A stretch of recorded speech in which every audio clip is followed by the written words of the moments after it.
federaalka ee arrinta saxda waxaad moodaa inay ka muuqanad yar ahayn oo saadubtan maxaan ku raadin madaxweynaha deegaankan oo si sharciga xisbiga dimuqraadiga shacabka Soomaaliya uu sameeyay gudihiisa doorasho sameeyay xilkiina uu doortay nin kale maxaan ku raadin golaha dhexe ka tirsan iyo guddiga ka tirsanaa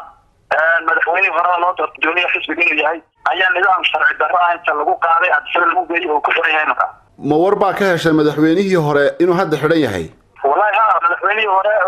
ana gudoomiye xisbiga Cabdi Maxamed Cumar waxa weeyaan inuu xiran yahay waa cadda sababta telefoonada ma shaqeynayaan lama isticmaali karo ilaa iyo makaayinta u tagtay aragti ma jirto taasi waxay ku tusaysaa inuu xiran yahay macnaheedu inuu xiran yahay ku tusaysaa waxa taasi dheer isagii markii talaabada la qaaday haddana in burburin lagu sameynayo cadaan maxaan ku raadinaa dhismaha xisbiga xukuumadii jirtay intaas haddana loo burburinaya meesha ka muuqata wala burburinaya ma waxaad uga jeedaa waxa la bedelayaa nidaamkii xisbigu uu sameeyay ee ka dambeeyay Cabdi Maxamed Cumar يعني حكومتي تشتغل ها صادف نايت يمحق ولا في حزب جدا مراد الشعب الصومالي تبيا يقول حول عاد بدي فلان ولا حزب ديسمبر لكن ان معرفه فرقين من وقت بدي تلو صغيره ما ترى ريني بدي الفرقين حتى كده بين البلد كده على فرقين ليا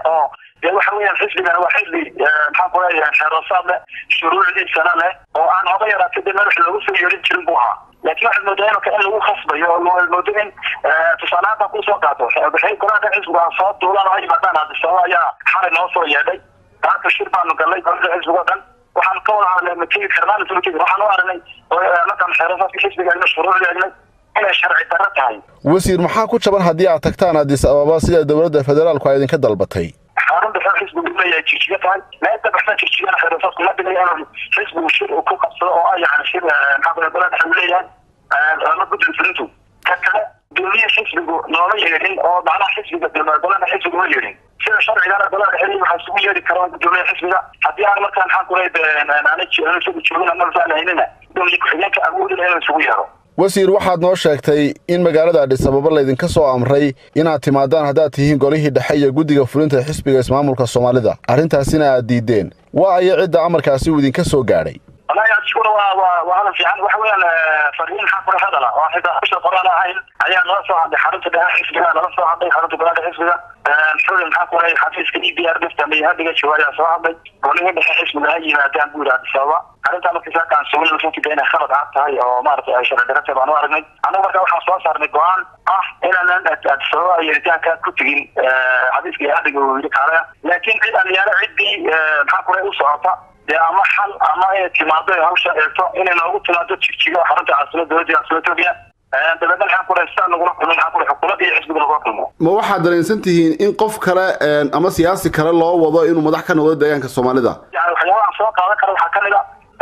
xubno imakada dej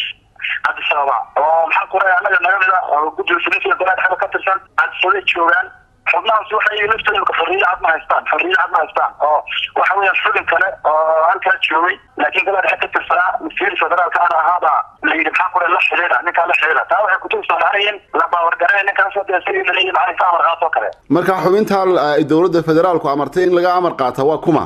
waxa weeyaan waa wasiir communicationka Axmed Shide weeyaan ayaa leeyahay macna la xiriira oo afayeenkii baarlamaanka halka joogay ayaa leeyahay Axmed Shide la xiriir وليد عايز ولا هاي مثلا أنا ما أصدق يسوي الدنيا ما وحويا وخلد عدويا دستوركم ما دقيقة حراسات حزبكم ما دقيقة wasiir waxaad sheegtay in sharci darro ay dawladda federaalku ku soo fargelisay ismaamulka Soomaalida Itoobiya hase yeeshee waxaa jira eedeymo la idin soo jeedinayo haddaad tihiin maamulkii Cabdi Maxamed Cumar oo ku saabsan idinka qudhiino sharciga inaad jabiseen oo xuquuqdii aadanaha ku tumateen sida uu soo jeediyay wasiirka xiriirka dawladda federaalka Axmed Shide oo warbaahinta la hadlay soo arintu uma muuqato in sharciga markiina waa ku doodaysaan وسعد شكور وسعد في عوية هردا أحمد شلوا حضر حزب الدمهات شعب صالح تبيع بلها دحنا كترسن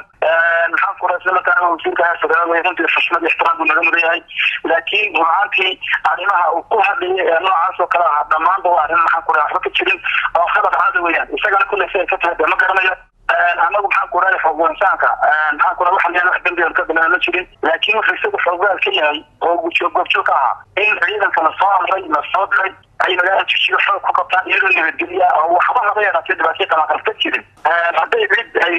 xoog wansaanka ku gaftay dowladda federaalka ayaa ku gaftay oo meel kale dhacday oo xuquuqda dadka Soomaaliyeed ee Itoobiya ku gaftay wixii burburka ka dhacay dhibaato ka dhacay dowladda federaalka hadiiba dowladda federaalka isbedelka ay doonaysaa uu dhaqan galo idinka maxaa idin qorshaa haddaad tihiin xukuumaddii uu iska casilay cabdi maxamuud cumar horta aan cabdishakuur waxaan ku sheegayaa anaga horta qorshe waxaa noo xisbigu waa xisbi dhisan weeyaan qolihiisa dhexaasa ayaa jooga guddiga fulka joogta sharciyan xisbiga sidaa dooran kara hogaamintiisa sharci sidaa dooran kara ama madaxweyne ha noqdo ama guddoomiye xisbiga ha noqdo sidaa dooran kara anagu waana dooranay madaxweyne cusub baanu dooranay guddoomiye xisbigaanu dooranay gudoomiye ku-xigeenka xisbigaanu dooranay way dhisan tahay ma noqon karto macnaha ruux meel laga soo qaaday oo la keenay adsoo laga soo qaaday haddii da xisbigii si toos waddankiisa xukun militari lagula wareegayo dhammaan dastuurkii la jebinayo waa arrin kale laakiin madaxweyne wuxuu kasoo dhex bixi karaa xisbigan talada gacanta ku haya deegaanka isaga unbaa dooran karaa cid kalena ma yeelin karta nalaguna fasbi karo waxaan taaganahay axmed sheekh wasiir baan u aqoonsanahay wasiirka federaalka xiriirka arrimaha dowladda weeye waa xugan golaha dhexe anaga naga tirsan laakiin sharciga iyo xalafaadka u yaala xisbiga iyo sharciga dalka u degsan iyo dastuurka marnaba noo soo baxayn